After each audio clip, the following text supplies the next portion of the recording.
The accusation landed in the middle of the conference room, and nobody moved. I want her escorted out immediately. Constance Vale's voice was steady, practiced, the voice of a woman who had ended careers before, and had never once lost her composure doing it. The discrepancy in the March ledger, the offshore transfer, it all traces back to her access codes. Fern Halsey didn't look up from the table at first. She had been sitting in that conference room for 11 minutes, and for 11 minutes, she had been watching the faces of 23 co-workers decide, one by one, that she must have done it. She could read the math in their expressions. She had always been good at math. "I didn't do this," she said. Her voice came out quieter than she intended. It always did. Constance smiled, not warmly. "Then I'm sure a full audit will prove that." 2 men from building security appeared at the door, not because anyone called them. Because Constance had arranged this, had scheduled this humiliation, the way another person might schedule a lunch meeting. Fern understood that immediately. She understood most things immediately. She stood slowly, pressed her palms flat against the table to keep them from shaking.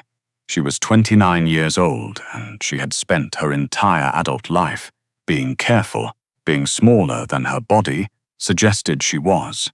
She had learned very young that rooms like this one had very little patience for women who looked like her, and even less for women who looked like her and argued, "I'd like to call someone before."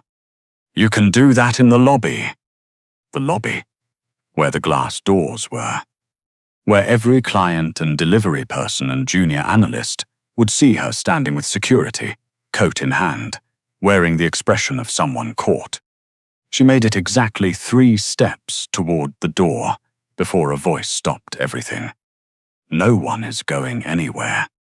Silas Crowe had not been expected in the Chicago office until Thursday. It was Tuesday. His deputy, Beckett, had been managing calls from 4 different floor managers since 9 that morning, and not one of them had known their employer was already in the building, standing in the hallway outside conference room B, having arrived quietly enough that even the front desk hadn't logged his keycard. He was 42 years old. He had walked into rooms where men pointed guns at him and had appeared, to all present, entirely unimpressed.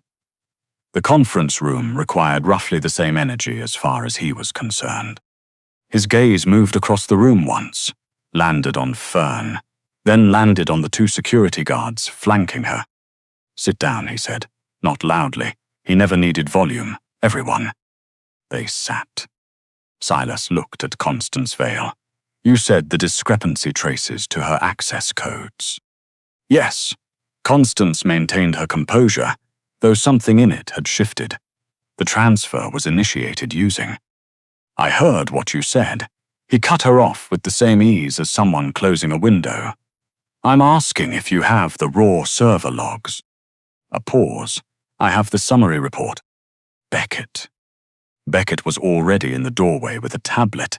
He had learned, in 4 years of working for Silas Crowe, that being 2 steps ahead of every situation was not ambition.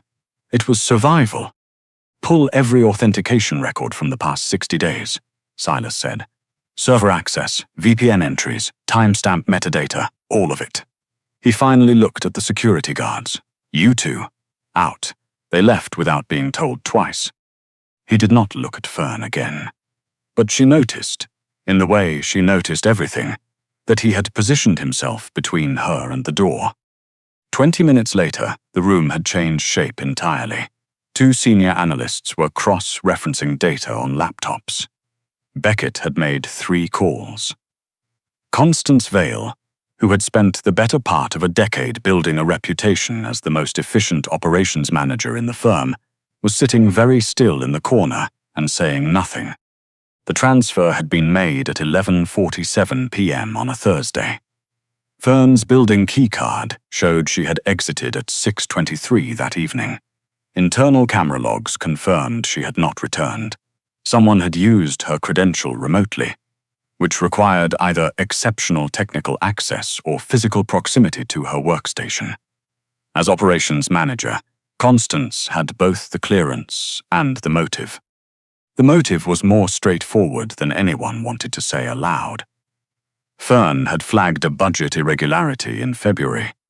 A small one, easily overlooked, but she hadn't overlooked it. She'd submitted a correction notice. That notice, followed far enough, would have led directly back to Constance's personal expense accounts. Beckett delivered this to Silas quietly in the hallway. The boss listened without expression. Then he walked back in. "Miss Vale," he stopped in front of her. "You're dismissed. Effective immediately. Security will see you out." A pause. "Through the lobby." Constance stared at him. "I have been with this firm for 9 years. Which made it easier for you to assume no one would check your work." He didn't raise his voice. He never needed to. "You were wrong." She was gone in 4 minutes. He turned to the room. Every analyst, every manager, every junior accountant who had watched Fern Halsey be marched toward the door was now looking at the floor. "The investigation is complete," Silas said. "Mrs. Halsey was framed. That is documented and on record. If anyone in this room has further questions about her integrity, bring them to me directly." He let the silence make its own argument. "That will be all." People filed out. Some glanced at Fern. A few nodded. Small, apologetic movements. She didn't smile back. She was too busy pressing her thumbnail into her palm to hold herself together. He found her in the break room. Not because he went looking, or so he told himself. He had been walking to his office. The break room was on the way. She was standing at the sink with a paper towel pressed against her hand. Not a cut. Just something to do with her hands. He recognized the need. "You flagged the irregularity in February," he said. She didn't startle. She had excellent composure. "Yes." "Why didn't you escalate it further?" A long pause. She turned to face him. She had steady brown eyes, the kind that catalogued everything without announcing it.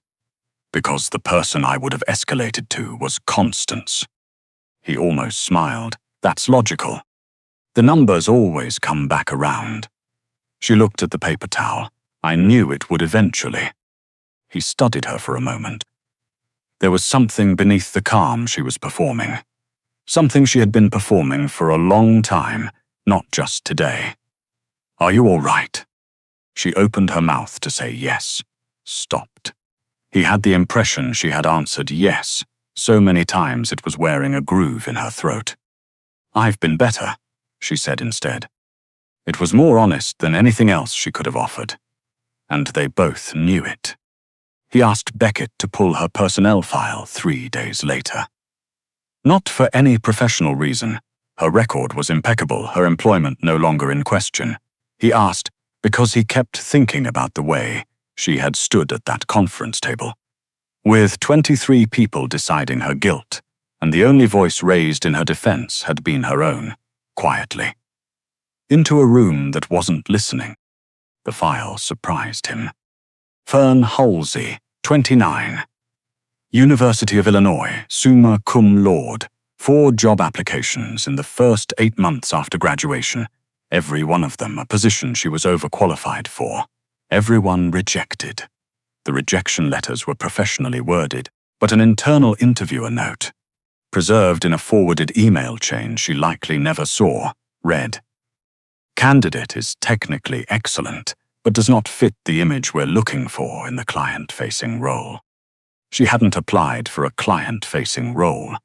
She had applied for a position in a back office, where she would have sat alone, doing math. There was more. A relationship, 6 years ago. Engaged for 8 months to a man named Warren Fitch, a corporate attorney with good teeth and worse judgment. The engagement ended 10 days before the wedding. The reason? Reconstructed from the fragments that existed. Warren's business partner had given a toast at the rehearsal dinner. A toast that included, apparently intended as a joke, a comment about Fern's weight. Warren had laughed. She had walked out alone. She had never mentioned it publicly. She had simply gotten up and left, which Silas thought required considerably more composure than staying and burning the building down. He closed the file. He sat with it for a moment, in a way that was unfamiliar to him, a man not accustomed to sitting with things he couldn't immediately solve. Then he went to find Beckett. "She's been here 2 years, Silas said. 2 years and 4 months. And she's never applied for a promotion." Beckett chose his words carefully. "She doesn't draw attention to herself. She submits her work, she stays late, and she leaves." Silas thought about what it meant for a person to be that good at disappearing inside their own life. "I want her on the quarterly review committee," he said, "starting next month." The Moreau Group held its annual investment gala in October at the Langmore Hotel on Michigan Avenue, the kind of event that existed to remind Chicago's financial and legal communities that the firm was legitimate, influential, and not to be underestimated. Silas attended every year and spoke for exactly 9 minutes, no more. Fern had been assigned to the hospitality committee at Silas's direction, a responsibility that surprised her and meant she spent 3 weeks reviewing vendor contracts, coordinating catering timelines, and quietly rewriting the seating chart. Twice, because the original placement had put 2 parties currently in litigation directly beside each other. She wore deep green to the gala. She had stood in her apartment for a long time before getting dressed, looking at herself in the full-length mirror, having the same argument with herself she always had. She had gotten faster at losing it. The evening went smoothly for the first 2 hours. Then a man named Preston Aldridge walked in. Preston Aldridge was 60 years old, a property developer, the kind of man who had been the most important person in every room he had entered for 3 decades and had absorbed that importance as a fixed feature of reality. He had been a Moreau Group client once, briefly, before his ventures became more complicated than they were worth. He recognized Fern near the bar. His expression did something unpleasant. "You're the one who handles the accounts," he said. Not a question. He said it the way someone identifies furniture. "I remember you from the Q2 briefing." Fern smiled. She was very good at smiling. "Good evening, Mr. Aldridge." "I'm being serious." He stepped closer. He used proximity as a tool. She could see that immediately. Events like this are for the partners and the clients, the back-office staff. He glanced at the guests nearby, making sure he had an audience, and he did. "I would think you'd understand, especially." His eyes moved over her once, deliberate and slow, communicating exactly what he intended to communicate. "Well, you know what I mean." The ballroom did not go quiet. That was the worst part. The people nearby heard, and some glanced over, and then they looked away again. Someone near the appetizer table laughed at something unrelated. The orchestra kept playing. The world continued, entirely unbothered. Fern had lived inside that particular silence so many times she could have mapped it by touch.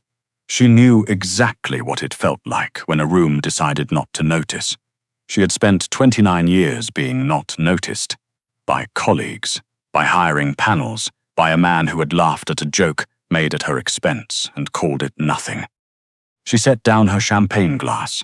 Her hand was perfectly steady. She was not going to cry here. "I think," she said quietly and clearly, "you should stop talking." Preston blinked. He hadn't expected that. He opened his mouth. "Mr. Aldridge." The voice came from behind her and to the left, and it was the kind of voice that didn't require volume to fill a room. Fern recognized it before she turned. So did everyone else within earshot.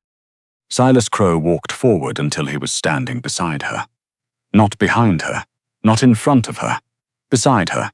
The distinction was deliberate and everyone present felt it. Preston's expression reorganized itself into something more guarded. "Silas, I heard what you were only doing." Silas regarded him with the mild, complete attention of a man who has already reached a conclusion and is simply allowing the conversation to catch up. You were publicly humiliating a member of my staff at an event she organized. It was. I wasn't. Preston searched for his footing. You know how these things are. I was making conversation. No, Silas said. Conversation is mutual. The nearby guests had stopped pretending not to listen. The orchestra played on. Silas turned to Fern first. Only then, are you all right? She almost said yes. She caught herself. I'd like to finish my champagne, she said. When this is over. Something shifted in his face. Almost nothing, but she saw it. Then let's finish this. He looked back at Preston Aldridge. Not with anger, with the quiet finality of someone closing a door. The Moreau Group is ending its relationship with Aldridge Properties. My legal team will have the documentation ready by morning. He paused. You're welcome to stay for dinner, but I'd prefer you gone before the speeches. Preston stared at him. You can't be serious. Over a comment. Over the way you spoke to her. Silas didn't hesitate. Yes, without reservation. He looked at the man steadily. If that surprises you, I'd take a moment to think about what it says about the people you're used to dealing with. No one spoke. Preston Aldridge stood in his moment a beat too long, then turned and walked away. Beckett materialized from somewhere and watched until the man reached his coat. The ballroom exhaled. Silas turned to Fern. He didn't address the crowd. He didn't make a speech. He simply looked at her with the complete weight of his attention and said, quietly enough that only she could hear, You belong in every room you walk into. I need you to know that. She pressed her lips together. You lost a client. It was already done the moment I heard him. He picked up her champagne glass from the table and handed it back to her. Drink. You've earned it. She laughed, surprising herself. A real one, a little rough at the edges. 3 weeks after the gala, she found him on the building's rooftop terrace. At 7 in the evening, the city spread out below, a phone in his hand he wasn't looking at. You skip dinner on Thursdays, she said. An observation, not an accusation. He looked at her. You noticed. I notice patterns. She set a container of soup on the railing beside him, from the lunch service, still warm. He looked at the container, then at her. You don't have to do this. No, she agreed, I don't. He picked it up. They stood in silence for a while, watching the lights below. The wind off the lake was cold. Neither of them moved away from it. Can I ask you something? She said. Yes. At the gala, you stood beside me instead of in front of me. You told him to stop before I got there, he said. You didn't need someone to fight for you. You needed someone to fight alongside you. Fern looked at the city below and was quiet for a moment. I spent a long time trying to get small, she said finally. Quiet. Enough. Careful enough. I kept thinking that if I could just take up a little less space, eventually someone would look past. She gestured at herself in a way that carried more history than the gesture could hold. Past everything they decide about me before I open my mouth. He listened the way he listened to everything, completely, without filling the silence. I got so good at being invisible, she continued, that I started disappearing to myself. And I don't know exactly when that happened. I just know it did. I know when it happened, he said. She looked at him. It happened every time someone made you believe that existing fully was something you owed an apology for. He said it evenly, without performance. It wasn't. It never was. She was quiet for a long moment. The wind moved between them. You terrify half of Chicago, she said. More than half. And you're standing on a rooftop eating soup from a container. The soup is good, he paused. You made it? I helped. I made the bread. A small smile. Beckett ate most of it. He's mentioned the bread more than once. Silas looked at the city below them. I've been finding reasons to walk past the staff kitchen for 3 weeks. She turned to look at him fully. He was already looking at her. Silas. I know what I am, he said. I'm not asking you to pretend otherwise. I'm asking. He stopped. For a man who commanded rooms without raising his voice, he seemed unusually careful with this sentence. I'm asking whether there's something here that's worth being careful with. Fern Halsey had spent a very long time being asked to make herself smaller, quieter, less present in the space she occupied. She had tried, sincerely, to accommodate every one of those requests. It had not made her happy. It had not made her loved. It had only made her very, very tired. Yes, she said, there's something worth being careful with. He reached out and tucked a strand of hair behind her ear, gently, in the manner of a person who has already decided they will not break what they're holding. Neither of them needed more than that. The city moved below them, indifferent and bright and full of ordinary lives, and above it, two people stood in the cold and chose, without announcement, to stay exactly where they were. The strongest thing Fern had ever done was not disappear when the world kept handing her reasons to. It had cost her more than anyone watching from the outside could have known, but standing on a rooftop in October, with a man who had crossed a ballroom for her and asked for nothing in return, she understood for the first time that the cost had been worth it. Not because someone had finally seen her, but because she had finally stopped looking away from herself long enough to be found.